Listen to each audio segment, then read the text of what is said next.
Okay, so you mentioned you're in India with the PM last week. If we could just delve a little deeper into what people were saying to you time and time again, that Australia is just not attractive to invest in. That's pretty shocking. We've also always heard time and time again from both sides of government that we are an attractive destination, but you're saying that's not the reality? Well, I think, in some areas it is for things like critical minerals, and obviously people, purchase our iron ore and things like that. But what we hear time and time again is that it's hard to do business in Australia, and that's not just from international companies, that's from Australian companies.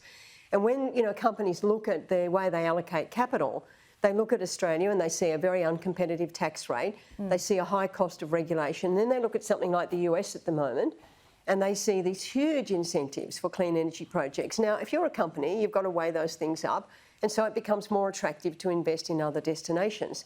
So, people say to me far too often, it's too hard to do business in Australia. And we are a small country, and we have to have bigger incentives for those multinational companies to come and partner on things like hydrogen, partner on things like critical minerals. We've got to actually unleash the potential of our country.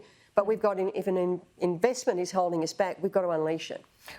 Where is the balance, do you think, between Australia being a huge supplier of cleaner coal to India, helping pull, many out of poverty, get that cheaper electricity that they need, but also being at the frontier, the new frontier of clean energy? Have we got that balance right? Is that easy to do?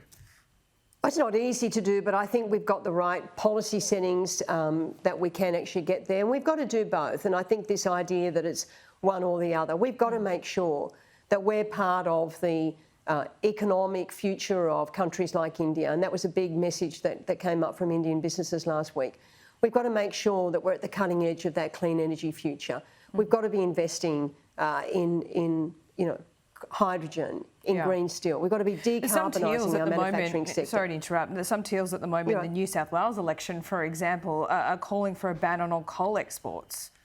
I mean, I just don't think it's realistic. Yeah, I've not seen any modelling, Laura, of the government, of Reputex, of modelling we've done that says that this clean energy transition can be done by, removing coal exports or getting out of gas. Certainly, coal as a source of power domestically will fade out over time, but gas is there for a long haul. I just think we've got to be realistic about this. This is about lowering emissions. This isn't about taking out a particular industry, and we've got to see ourselves as part of a global solution here, and we've got to make sure we've got the policy setting right, that we decarbonise our economy, but we've got to keep our economy growing strongly. And I do believe that we've got to strike that right balance, because if we don't, we're not going to be contributing to the well-being of other countries, but more importantly, we're going to make stop-start decisions in Australia that are just going to actually slow down our decarbonisation. Yeah, that's right. Well, you've gone from India to Canberra, and Canberra is talking about the safeguard mechanism this week. Where is that up to, and what is your message to all involved here? Well, obviously, it's the subject of a lot of discussion with the crossbench. My message to all involved is let's pass this bill.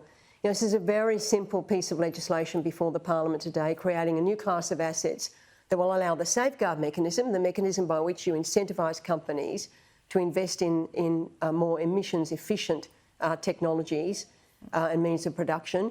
This is a very simple bill about creating a class of assets that make that easier. Once again, we sort of feel like we're in the 2009 stuff where people want a whole lot of stuff, which, sure, we should, at some point, as we get this going, start to do the things that Ian Chubb and others have talked about. But let's not hold this bill up. Let's get some momentum, because one of the other things that our report on investment shows today, that one of the killers of business investment is lack of policy certainty. The government's got a very simple bill before the House. Let's pass it, and let's start to work through the other more complex issues along the way.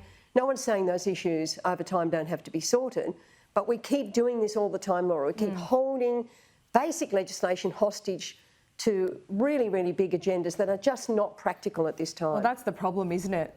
Even if the crossbench do pass this bill, the coalition have dealt themselves out saying no, just a blanket no. That means into the future, the climate wars that we've been going on for 20 years about continue. Well, we're going to work constructively with the coalition. I mean, they have to obviously talk about what their alternate policy is, but the fundamental message is this. The government's architecture is, in our view, the right architecture. The safeguard mechanism is actually coalition policy. We thought it was the right mechanism. We think what the government's put out is difficult, but our companies tell us that they can do it. Let's stick with that framework. Let's get it done. Let's get some momentum so that we can get this big investment change happening, and then at the same time change the macroeconomic settings around tax and regulation to drive that investment back into this country, not into having all this clean energy technology and innovation done in the United States. That's the task before our country. Yeah. But my message to all sides of politics is this: if we want this country to decarbonise, we need policy certainty.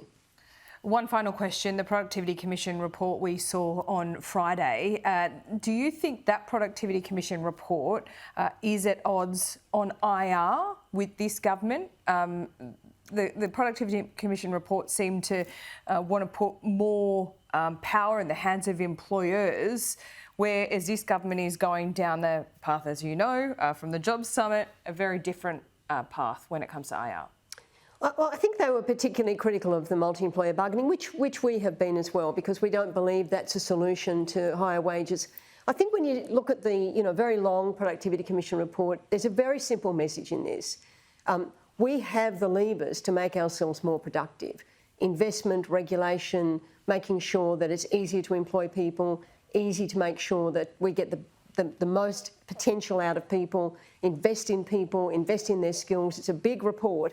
But a simple message is this: the sustained path to sustained wage increases is to lift our level of productivity, which is as low as it's been in 60 years. And what does that mean? In the last decade, we've had the lowest rate of increase in living standards for the last 60 years. That's what it means for real Australians. That's really the nub of that report last week. There's a big to-do list there. We encourage the government to do as much of that to-do list as possible. Jennifer Westacott, always good to talk to you. Thanks so much. You're very welcome. Thank you.